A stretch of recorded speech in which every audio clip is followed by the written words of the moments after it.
Yo les postes, on est de retour avec Djibril qui remplace Nono le temps d'une vidéo. On fera souvent des trios, voilà, Nono, moi, Djibril. Ça va être du lourd pendant tout le mercato parce que le mercato vient à peine de commencer. Depuis le 11 juin, il y a eu déjà beaucoup de recrues au Bayern, au Real Madrid et des gros transferts. Erling Haaland déjà à Manchester City, Tchouaméni pour plus de 120 millions d'euros au Real Madrid, Lukaku qui va retourner à l'Inter de Milan, Sadio Mané qui a signé au Bayern de Munich. Mais vous savez, tout ce qui nous intéresse, nous, c'est le Paris Saint-Germain. Christophe Galtier va être intronisé entraîneur du Paris Saint-Germain. Le mercato est en train doucement de se décimer. Honnêtement, Djibril, merci d'être là déjà. Merci à toi. Donc Djibril, vous le savez sur ma chaîne déjà, a présenté un petit peu ce qu'il fait. On va pas le redire. Tout est en bas dans sa description. Des vidéos sur TikTok, des vidéos sur Instagram. Tout est en bas en description. Allez en masse le suivre. Et bientôt, il va créer sa chaîne YouTube dans quelques semaines à l'aube de la saison. Voilà. C'est imminent. C'est imminent. Djibril, c'est un peu ta vidéo. Tu vas nous expliquer quel serait ton mercato idéal pour le Paris Saint-Germain pour la saison à venir.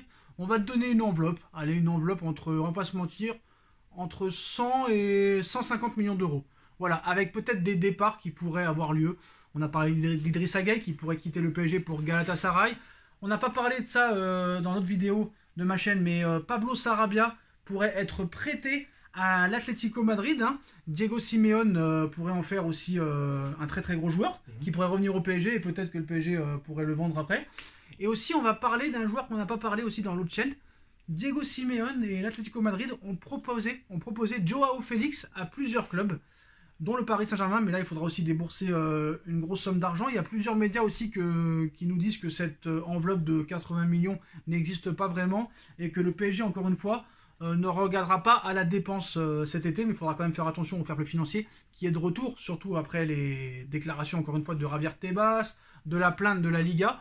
Honnêtement, on va dire que tu as les mêmes critères au niveau recherche que Campos, 2 milieux de terrain, un défenseur central, un arrière droit peut-être polyvalent, et aussi bien sûr un attaquant. Et tu vas nous expliquer aussi dans quel dispositif tu vas jouer. Alors tu commences avec n'importe quel poste. Le mercato idéal de Djibril, c'est maintenant. Donc déjà pour commencer, avant de vouloir parler des joueurs qui puissent venir au PSG, d'ailleurs on va parler d'abord de la composition du PSG. Tout dépend du type de composition, de dispositif que le coach va mettre en place. Le système, que ce soit en 4-4-2, en 4-3-3, en 4-2-3-1. Si tu veux faire un 4-2-3-1 ou un 4-4-2, il te faut deux joueurs pivots. Ça veut dire des 6 qui sont capables juste de ressortir le ballon, de pouvoir combiner avec le 10, mais qui sont plus forts dans le côté défensif. Si tu veux faire un 4-3-3, il te faut un vrai 6, une vraie sentinelle qui est capable justement de ressortir le ballon, de pouvoir combiner avec les 8 et de pouvoir faire des transversales et jouer par son côté un peu imprévisible. Et tu joues avec 2-8. Ça veut dire des 8, c'est des joueurs qui sont mi-10, mi-6. Ça veut dire des milieux centrales, des milieux relayeurs qui sont capables justement d'avoir du volume de jeu, de jouer par la technicité, par la créativité, comme on voit par exemple Modric ou Verratti, des joueurs qui sont capables justement de faire du dépassement de fonction, de pouvoir justement lors des contre-attaques de donner du surnombre. Tout dépend en fait du dispositif que le coach va mettre en place. Ensuite, si on va parler de 4-3-3, si on parle de 4-3-3 parce que je pense que c'est la formation qu'ils vont faire, moi je suis pas pour, parce que à un moment, il faut qu'on arrête de ressembler au Barça, à plusieurs équipes qui veulent soi-disant faire le tiki-taka, de jouer dans un foot intensif à petit périmètre. Non, à un moment, il faut que le PSG joue dans un jeu écarté, de pouvoir jouer dans les profondeurs, de pouvoir faire des ressorties de balles très rapides. Et donc, moi, je pense que c'est ce qui convient au PSG actuellement. Et est-ce que tu valides le 3-5-2 de Luis Campos qu'il voudrait instaurer? Le 3-5-2, oui, il peut être une solution aussi. Il peut être aussi une solution parce que Mbappé, ça pourrait aussi lui permettre de jouer avec 2 attaquants, avec un vrai 10. Mais le seul bémol que nous pouvons dire à son sujet, c'est qu'il n'y a pas de vrai ailier à ce moment-là. Donc ça veut dire que des attaquants, ils seront obligés des fois d'être amenés à jouer sur les côtés.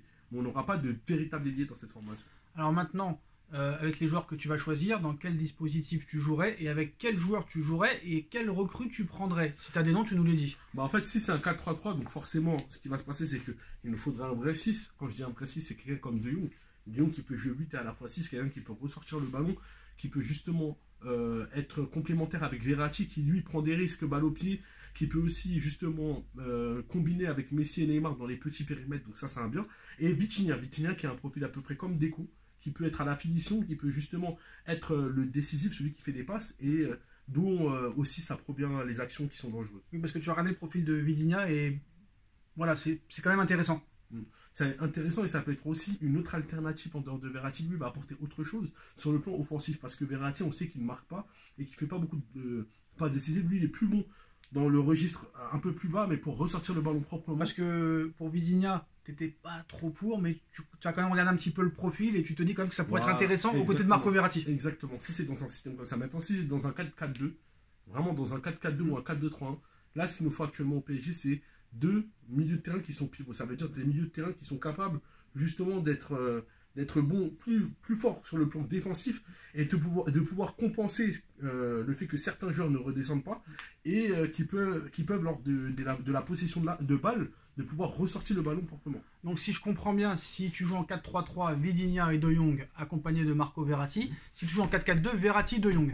Voilà. Est-ce que si tu joues en 4-4-2, tu prends quand même un milieu supplémentaire D'accord. Parce que aussi dans ce cas-là, ce qu'on peut faire, c'est de faire un milieu de terrain avec un qui est beaucoup plus défensif que l'autre, qui peut être justement dans la créativité et justement qui a un volume de jeu qui peut monter lors des contre-attaques et combiner avec les autres. Donc Vidinia et De Jong au milieu de terrain. Maintenant, au poste d'attaquant, parce que tu as beaucoup parlé du poste d'attaquant, de numéro 9, on va pas se mentir, les deux joueurs suivis et ciblés par le Paris Saint-Germain, déjà discussion très avancée avec Scamacca, qui pourrait rejoindre le Paris Saint-Germain en provenance de Sassuolo, joueur de très grande taille, 1m95, qui pèse sur les défenses, très fort dans les duels aériens, pas forcément un serial buteur, mais un joueur qui peut apporter beaucoup de choses, qui dézone aussi pas mal. Scamacca, Lewandowski aussi, on parle de Lewandowski, même si pour l'instant c'est plutôt du côté du Barça, mais on sait avec le Paris Saint-Germain, tout est possible. Il va falloir aussi que le Barça vende et ça va être compliqué pour eux, parce que le même problème qu'au PSG, il y a des gros salaires au Barça et forcément ils ne veulent pas tous partir.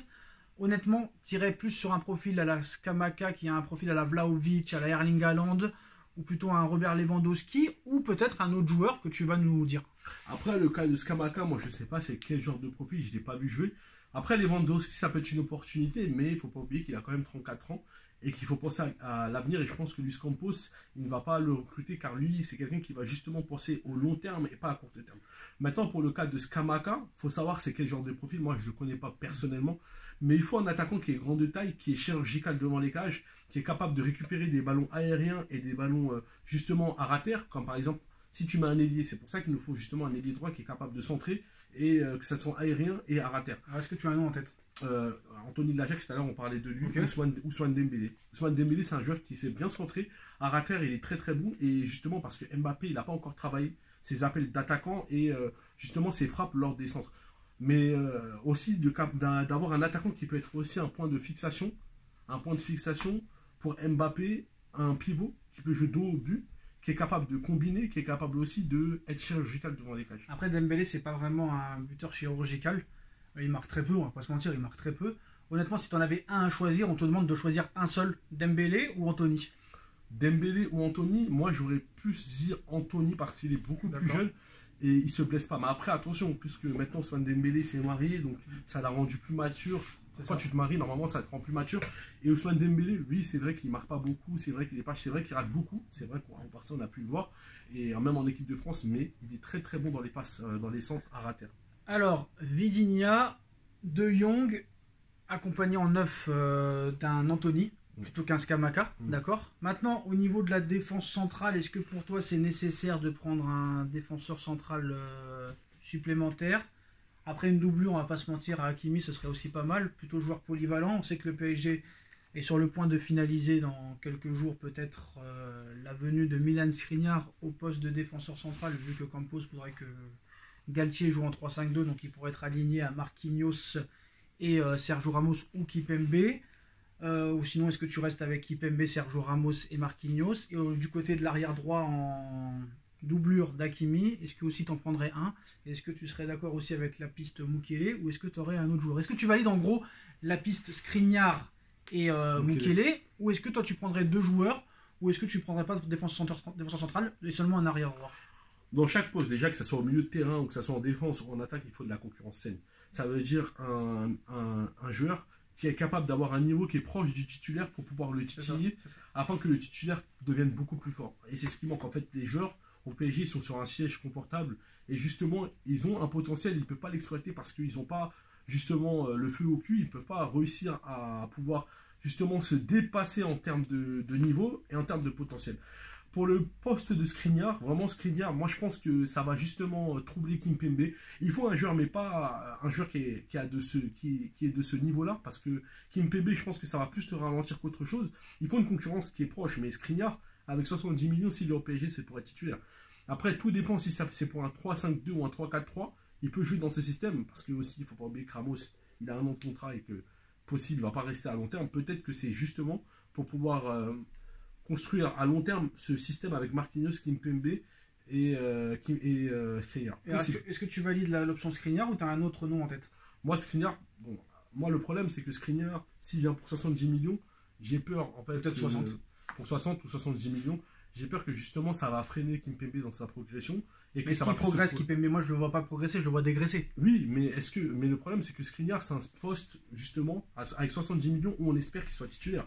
S'il vient pour un prix pareil, c'est pas pour être sur le banc. Après une défense à 3, il peut être associé à... Aussi, mais il y a Ramos aussi, donc ça va être un problème. S'il se blesse pas. S'il se blesse Parce pas. que si Ramos refait la même saison que la précédente, Kimpembe n'aura pas de problème encore si c'est une défense à 3. Ça c'est... Oui, bien sûr. Le problème, je sais pas si tu es d'accord avec moi Djibril, mais le problème c'est que là, honnêtement, Kimpembe avait un boulevard pour être le titulaire indiscutable de cette équipe, voire même le capitaine, et ne l'a pas saisi, alors que Ramos était out complet. C'est pour ça que, comme j'ai dit, il faut de la concurrence saine.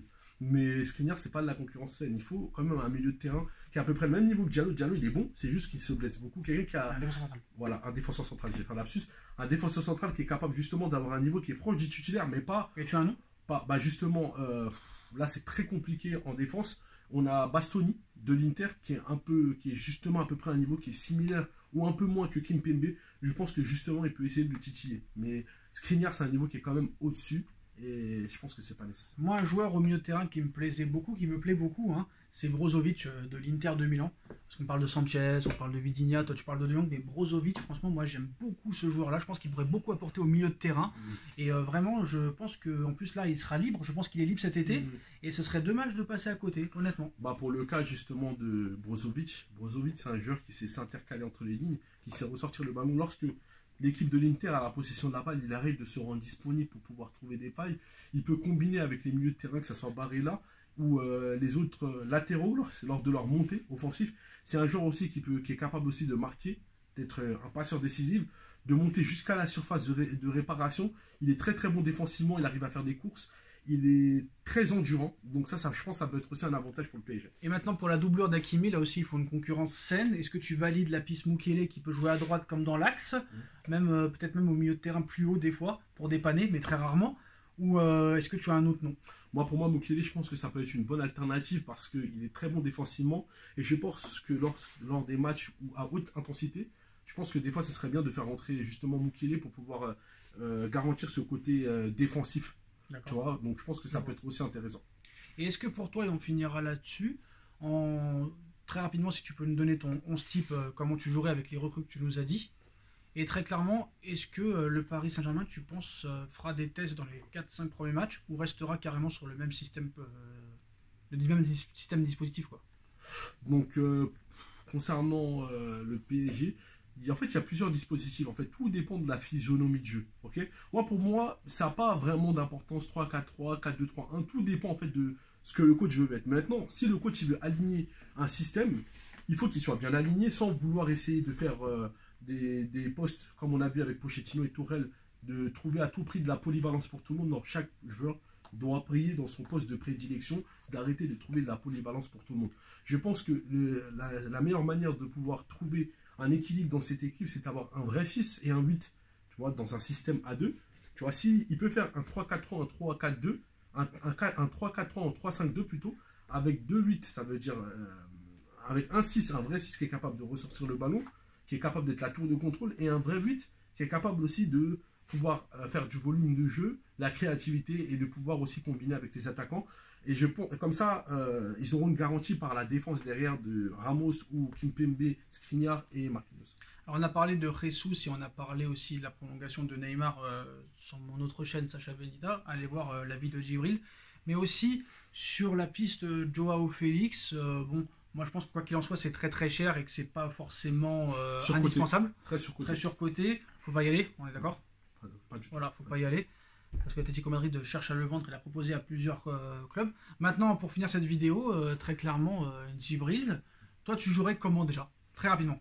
Moi, comment je joue au PSG, c'est plutôt un 3-4-3 actuellement au PSG ou un 3-5-2.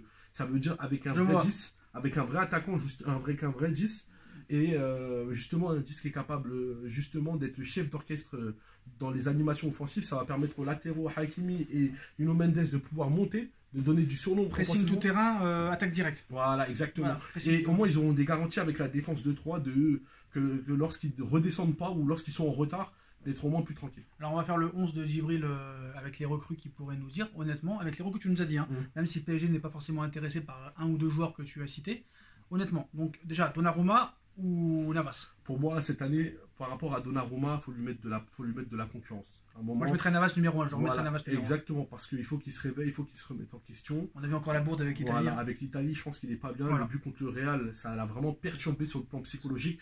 Là, il faut qu'il se remette en question. On va mettre plutôt le cas de Navas. Maintenant, concernant la défense, de mettre plutôt une défense de Marquinhos, Kimpembe. Voilà, Kimpembe, je répète, Kimpembe. Parce que beaucoup de supporters parisiens le rejettent, alors que c'est un Titi, il ne faut pas oublier, il ne faut pas être ingrat, il a quand même fait des bons matchs. Et mais ça, c'est pas un argument, c'est pas parce qu'il est Titi parisien qu'il faut le laisser titulaire. Hein. Non, on n'a pas dit ça. Donc toi, tu ferais une défense centrale à 3 ou à 2? À 3. Ok, à 3, donc à côté de Skriniar ou Ramos? Voilà, avec Skriniar et Ramos. Plutôt Kimpembe et Ramos. Ramos en tant que défenseur central bas, ou plutôt Marquinhos. Donc tu mets Skriniar sur le banc? Oui, pourquoi pas. D'accord. Pour moi, je pense que Skriniar, s'il est au PSG, ce sera en tant que concurrence, ou de préparer l'après Ramos. Donc Ramos, Kimpembe, Marquinhos. Voilà. Et Skriniar, si bien sûr... ah oui, mais là, il faut en enlever un. Ramos, il est blessé. Ah, bien sûr, c'est évident. Et comme on sait très bien, justement... Mais Skriniar sur le banc. Voilà, Skriniar sur le banc. Et comme on sait très bien aussi, peut-être que justement, il va préparer l'après Ramos. Donc, je pense que c'est pour ça que le PSG essaie d'anticiper. Bon, après, ça pourrait faire déjà des histoires si Skriniar se retrouve sur le banc. Après, voilà, c'est l'avis de Djibril. Sur les côtés, bon, je pense qu'il n'y aura pas de surprise. Voilà, Nuno Mendes, Hakimi. Ça n'a rien à dire. Nuno Mendes, Hakimi, avec Bernat en doublure de Nuno Mendes. Non, Bernat, non. Parce que là, ça y est, c'est vrai qu'il nous a... Pas en doublure. Pas en doublure. Pourquoi? Je vais l'expliquer. Parce que Bernat, ça y est, depuis qu'il est revenu de sa ligament du genou, c'est plus le même joueur, donc je pense que non. Tu mettrais qui en doublure? Diallo à gauche? Non, pas Diallo, mais je pense qu'il faudrait essayer de recruter un autre latéral qui est pas cher. D'accord. Donc pourquoi pas. D'accord. Donc Hakimi à droite, on est d'accord, avec un Mukiele en doublure. Maintenant, un milieu de terrain, comme tu veux jouer avec deux milieux de terrain, on est d'accord, hein. Un De Jong, Marco Verratti, c'est bien ça? De Jong, voilà, ou Marco Verratti, ou sinon les deux. Brozovic, oui, voilà, les deux, ou sinon Brozovic ou Verratti. Pourquoi? Comme ça va permettre justement d'avoir de la complémentarité, d'avoir justement un 6, un vrai 6 et un vrai 8 qui est capable de monter pour justement apporter des combinaisons et des phases offensives. Donc on a 8 joueurs. Maintenant les 3 de devant, bon, je pense qu'il n'y aura pas trop de surprises, même si je pense que sur Neymar, je ne sais pas s'il va être titulaire avec toi, on t'écoute. Voilà, donc pour moi, ce qu'il faut, c'est vraiment Messi en tant que 10, et après, un attaquant, il faut acheter un vrai attaquant qui est capable justement d'être un point de fixation, et Mbappé pour jouer sur la profondeur.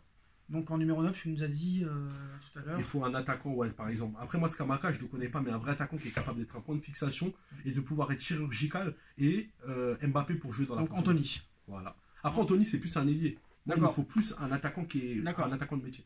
Donc ni Dembélé ni Anthony à l'arrivée. Oui. Ça, c'est vraiment au cas où tu joues dans un 4-3-3 ou dans un 4-2-3-1, tu les mets sur le côté.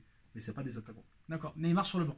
Neymar, pour moi, sur le banc. À un moment, le PSG, il faut qu'ils apprennent à comprendre que Messi et Neymar ne peuvent pas jouer ensemble actuellement, car c'est des chefs d'orchestre, c'est des 10 actuellement. Il faut que Neymar arrive à comprendre qu'il ne peut pas faire les mêmes choses qu'il y a 5 ans. Exactement. Vu qu'il n'a plus les mêmes qualités. Il a perdu son coup de rein. Plus le même poids. Il ne peut plus jouer sur le côté, il n'arrive plus à déborder, il n'a plus de vitesse. Donc, non. Et là, puisque maintenant, par son âge, son poste a essayé d'évoluer, sa manière de jeu a essayé d'évoluer. Il est meilleur en tant que milieu relayeur, mais je pense que Messi, en termes de qualité de passe, de vision et il est imprévisible, je pense que c'est le joueur qu'il nous faut. Et donc voilà, il ne faut pas l'enterrer. N'oubliez pas que Messi, il a eu des blessures, il a eu le Covid, il n'a pas eu de préparation physique avec le groupe, donc il ne faut pas l'enterrer. Bah voilà, les postons, en tout cas, vous avez le 11 idéal, entre parenthèses, sur les nouvelles recrues, hein, et le mercato idéal de Djibril. Dites-moi en commentaire si vous êtes d'accord avec lui. On like, on partage, on commente, on s'abonne. Tous les réseaux sociaux de Djibril sont en bas en lien en description. Et on se retrouve très très vite pour une nouvelle vidéo. Le mot de la fin pour Djibril. Abonnez-vous et s'il vous plaît, je compte vraiment sur vous. Je vais pas tarder justement à pouvoir faire une chaîne concernant YouTube, concernant le PSG, où il y aura beaucoup d'animations. Je vais essayer de faire des vidéos qui seront plus centrées sur l'analyse footballistique, sur le mercato, sur mon avis après les matchs, des débriefs. Donc je compte vraiment sur vous pour vous abonner un maximum et de me donner de la force. Et ben voilà les postos et on se retrouve très très vite pour une nouvelle vidéo. Tchuss. Tchuss.